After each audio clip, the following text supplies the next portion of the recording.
Welcome to Who in the Hub, an online news show that introduces you to people in Boston who are making a difference. I'm Charlene Nabulime, and I'm here with reporter Max Broner, who spent time at an urban farm in Dorchester.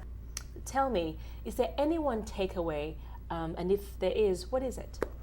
Yeah, I think there are some takeaways. The first one I think is I personally had no idea about this house. In a neighborhood like Dorchester, it's a place that not many people know exists. It's a house that welcomes over 22 homeless women, and a lot of them their children as well. These women have no place else to go. When they come to this house, the house welcomes them. They teach life skills, job skills, and these women farm vegetables in the farm right next door. And so that's where we meet a woman later in this episode, Jolie. She's the farm manager, and she takes these vegetables and sells them every week in this little slice of Dorchester. Were you surprised by anything you learned?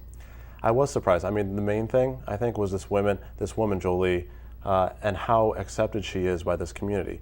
To be perfectly blunt, she's a white woman going into a predominantly black neighborhood. She's putting herself out there. Vengan, que tenemos mucha fresca aquí. Verduras. Every person that walks by her table, she knows their name. She's best friends with everyone. And it was great to see someone who is so close with the people in the society in which she works. It was a really great experience, and I hope people enjoy her. Well, let's take you to ReVision Urban Farm in Dorchester.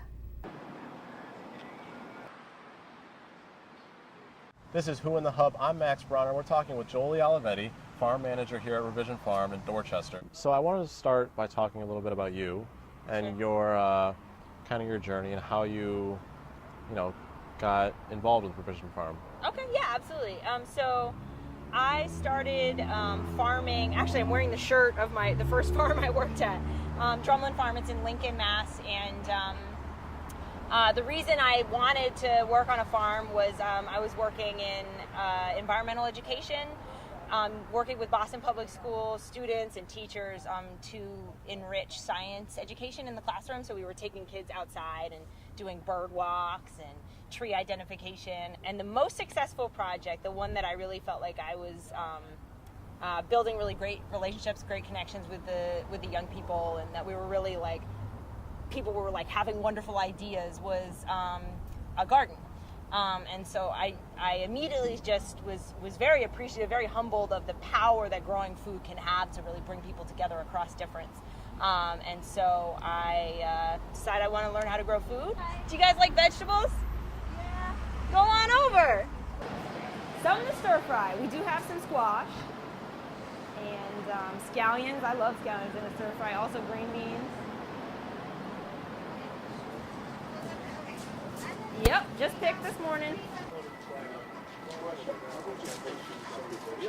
The basil is $1 per bunch. Pretty good deal on fresh basil, if you ask me. It's obviously, a tougher neighborhood. So when you first started, were you, what was the reception like? Were you immediately, was it comfortable? And yeah, that's a really deep question, right? So a tough neighborhood could mean a lot of things to a lot of different people. Right. So I'll say a little bit about what I know about Dorchester and this part of Boston, this specific neighborhood of Dorchester. Dorchester is huge. Yeah. So some people call this Franklin Field South, and it's definitely a lot of the people who live here are struggling with poverty, and it's a very policed neighborhood. It's a criminalized neighborhood in a lot of ways. So when people see crime statistics, they think, that's a bad neighborhood. Right. People live here. People lead full, beautiful, vibrant lives here. And so I think that there's a lot that I have learned as somebody who I grew up with white skin privilege and with wealth privilege, access to a comfortable middle class upbringing.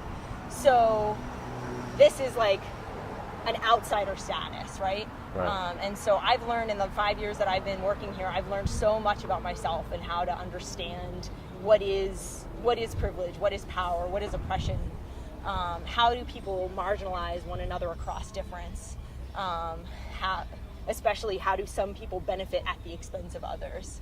Right. And so I'm so grateful to the people of this neighborhood for welcoming me and teaching me these lessons, and I've had to learn how to face race, my privileges without guilt, because guilt doesn't do anything. It's not about like flogging myself, like, oh no, I've had so many opportunities. It's about like, okay, so, you know, racism hurts everyone, and how do we acknowledge that it exists, that this is not a post-race society, and how can we work together and build relationships across difference and learn something from one another and keep it moving. In about a month, we'll have things like eggplant, squash, tomatoes, but they're all still ripening and everything. So it's $450 total. The farm, we work off of private money. So with a few, like every now and then there'll be a city open space or green space grant that we'll get from the city of Boston. That's public money, but for the most part, we're getting grants from private foundations, family foundations, individual donors, and then a portion of our budget each year comes from sales of product. So we don't sell our vegetables at a very high price point, because this is a poor neighborhood, and we just want things to be affordable.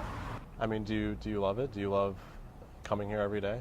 I love a lot about what I do. I feel really appreciative that I've gotten to build relationships with the people in this neighborhood, and that I've learned so much about food and people, and you know, basically I think it's all about just being present and trusting that everybody has a story to tell, and even the soil, even the weeds, even the vegetables.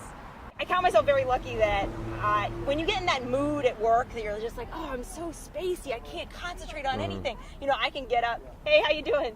I can get up and go outside and, you know, putter around in the shed and like pull weeds, and I'm still doing my job.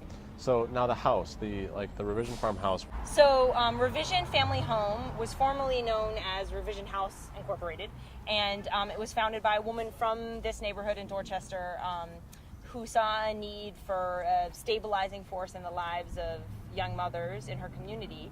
A lot of young moms were experiencing homelessness, and so she opened up a homeless shelter, and this was in 1989, 1990, so over 20 years ago. A typical stay for a family, like how is it, does it range? Yeah, it ranges very widely. Somebody might be with us for 2 weeks, somebody might be with us for almost 2 years. Wow. So it's really an individual, it's like a case-by-case thing, and what everyone has in common is that they're coming from a situation of homelessness, and they're looking for permanent housing. People have an image in their head of like, what does a homeless person look like, and it's really sad that that's what people think, you know, because people, you can't tell, like homelessness is not an identity, it's a state, it's a temporary experience that somebody might have to go through. So you do job training, or? Yeah, we have a youth program in the summertime. Currently 6 high school age Boston youth are working with us. And so for some of them, they've had a summer job before. For others, it's a first job. So that's one type of job training that we do at the farm. We also have an internship program for people staying at the shelter. So whenever there's interest and we have the need for extra help, folks can work with us on the farm. And then we also have volunteers. So for a lot of people interested in learning about farming or interested in learning about working in Dorchester, they can come and volunteer with us. We host like over 600 volunteers a year already. So it's a lot of people who come through these doors. These calendula, they're great. They just grow back every year. So all the calendula, all appear in the next bed. Thank you. I mean, for the future for you, is ReVision Farm where you want to be? I am actually in the fall going to grad school at BU for it's a program called Religion and Conflict Transformation. So since I've been working here, I've become very interested in the effect of the prison system on the community. The United States has 5% of the world's population and 25% of the world's prisoners, right? So just think about that for a second. A quarter of the people imprisoned throughout the world are from the United States. And it's not because we have a quarter of the world's crime. It's because of, well, it's because of a lot of things. And so I want to learn more deeply about what's going on with prisons, and I want to learn about alternatives to incarceration. So yeah, it's become really my passion since working here and just in my life over the last several years. So that's where I'm headed. I hope ReVision, carries forward growing food and working with people in the neighborhood for as long as it's useful. Come back at 7. Saturday at like 1 o'clock. We got a lot of good deals on Saturday at 1 o'clock.